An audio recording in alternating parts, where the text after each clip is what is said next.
بسم اللہ الرحمن الرحیم۔ ارمانیہ کی فوج کو اپنا اسلحہ بھی اٹھانے کا موقع نہیں مل رہا۔ آذربائیجان کی فوج نے قراباخ میں ارمانیہ کے فوجی اسلحے پر بھی قبضہ کر لیا۔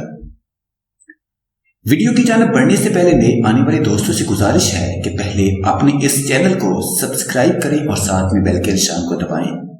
اس ویڈیو کو لائک کرنے کے ساتھ ساتھ کمنٹ باکس میں اپنے قیمتی آراء سے ہمیں ضرور آگاہ کریں، جس کا ہمیں شدت سے انتظار رہتا ہے۔ آذربائیجان کی فوج کی ارمانیہ کی فوج کے خلاف مسلسل کامیابیاں جاری ہیں۔ ترک خبررساں ادارے کے مطابق آذربائیجان کی فوج نے ارمانیہ کے اسلحہ پر بھی قبضہ کر لیا ہے۔ آذربائیجان کی فوج کی جانب سے پیش قدمی مسلسل جاری ہے اور اب ارمانیہ کی فوج مسلسل شکست کھاتے ہوئے میدان جنگ چھوڑ کر بھاگ رہی ہے۔ ارمانیہ کی فوج کی پسپائی کا یہ عالم ہے کہ انہیں اپنا اسلحہ اٹھانے کا بھی موقع نہیں مل رہا۔ ذرائع کے مطابق آذربائیجان کی فوج نے قراباخ میں ارمانیہ کے فوجی اسلحے پر بھی قبضہ کرنا شروع کر دیا ہے۔ ارمانیہ کے فوجی میدان جنگ سے بھاگ رہے ہیں اور اس شکست خوردگی کے عالم میں وہ اپنا اسلحہ بھی چھوڑ کر فرار ہو رہے ہیں۔ آذربائیجانی فوج کی جانب سے سوشل میڈیا پر شیئر کی گئی ایک ویڈیو میں ارمانیہ سے حاصل کیا گیا اسلحہ بھی دکھایا گیا ہے جو ان کے فوجی فرار ہوتے ہوئے چھوڑ گئے تھے۔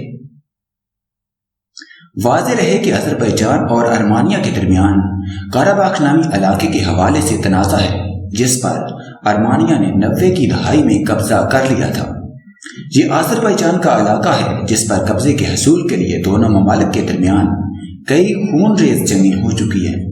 اس علاقے کو بین الاقوامی طور پر آذربائیجان کا حصہ تصور کیا جاتا ہے۔ یاد رہے کہ 6 دن سے جاری جنگ میں ارمانیہ کی فوج کو اب تک بھاری جانی و مالی نقصان ہوا ہے۔ آذربائیجان کی کامیابیوں پر ارمانیہ نے یہ الزام بھی عائد کیا ہے کہ آذربائیجان کو ترکی کی حمایت حاصل ہے، جبکہ یہ خبریں بھی سامنے آئی کہ اسرائیل بھی آذربائیجان کی مدد کر رہا ہے۔